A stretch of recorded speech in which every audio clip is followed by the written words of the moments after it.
Don Tulio Cardona, uno de los hombres que vivió el auge que tuvo esta comunidad de Elixir en el año de 1960 en la era ferrocarrilera. Ahora no queda nada ni vestigios porque hasta los rieles fueron saqueados en la parte de la estación que era la conexión hacia Olanchito, departamento de Lloro. Así es, en los años 60 eh, corría tres trenes, dos trenes que eran más lentos y había el martes y viernes pasaba uno que le llamaban el rápido. Ese tren corría de La Ceiba hacia Coyoles, regresaba el mismo día a las 2 de la tarde, regresaba para Ceiba otra vez, aquí por Elixir. El tren que manejábamos más eran los de carga, que venían recogiendo plátanos, ganado y todo eso, ¿va? En la estación allí había un triángulo. Ese triángulo, en la entrada de aquí para allá había un teléfono a la derecha. De allá de Coyoles para acá había uno a la izquierda. Allí se comunicaban para hacer, decía un OS, que era un switch, que decían va para entrar y dejar pasar a los demás. Entonces, Elixir era el tránsito de todo el mundo, de Olancho, de todo, era una sede allí. De las 5 a 6 de la mañana empezaba el movimiento, a las 2 de la tarde desaparecía. Allá había comida, allá había frescos, allá había achinerías, había, ¿cómo se llama?, música de todos. Entonces, era bien bonito eso.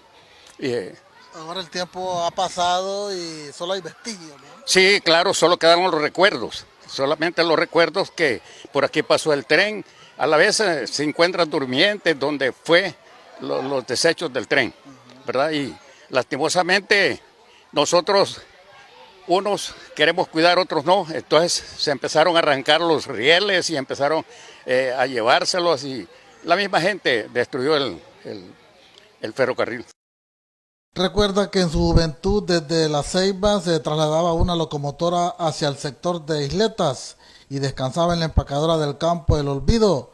Luego en su regreso pasaba recogiendo ganado y otros materiales de encargo.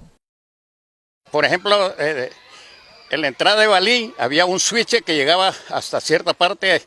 Allí entraban y dejaban un boscar.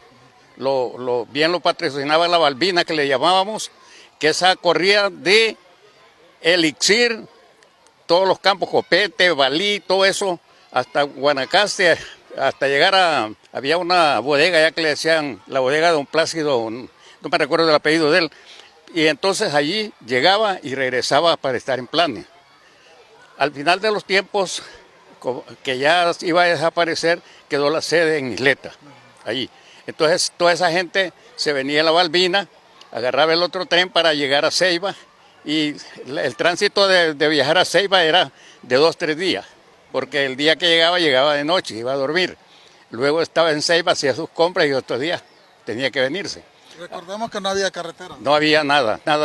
Solo la línea. Solo la línea era el transporte que había. Más económico, un montón de cosas, eran bien bonitas. Era en el tren, tenía un sonido que le hacía tac, tac, tac, tac, tac, tac. Así va la máquina, los carros cuando corrían, era un vaivén. Sí, bien bonito.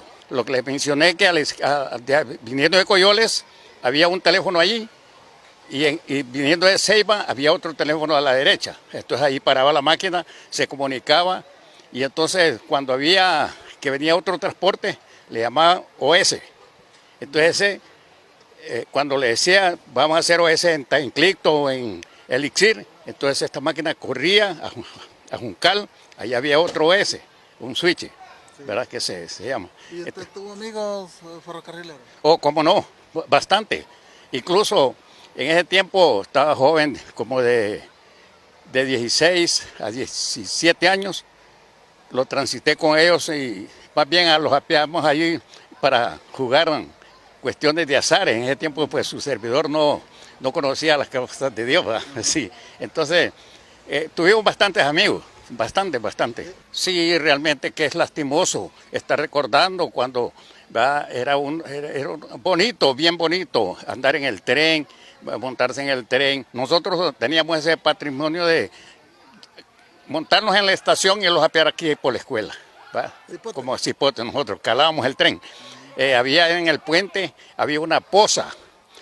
Cuando el tren paraba, las máquinas de carro blanco, los trepábamos arriba, los embocábamos a la poza. Bien bonito era antes eso, sí. Sí, Hoy el tiempo ya pasó y continúan los vestigios, sin embargo, hay muchos jóvenes que no conocieron este sistema privado, por cierto. sí, no, claro, porque directamente lo manejaba la empresa, Standard Fruit Company de Honduras. ¿Va? Esa era el... Y antes, pues no eran licitaciones que hacía ella para tener ese derecho, ¿sí? Ahora en día, pues se dice que ella no tiene tierras, que ella tiene plantas, ¿verdad? La tierra siempre sigue siendo de nosotros, pero si esa planta no desaparece, no es nuestra, es mientras ellos lo tienen ahí. Elixir era la zona con más presencia de personas desde las 6 de la mañana que podían viajar a diferentes sectores sabiendo que no existía carretera en Colón, más que la línea férrea. La estación de Elixir tenía 2 teléfonos que eran utilizados por los motoristas de máquina ferrocarrilera para la comunicación interna.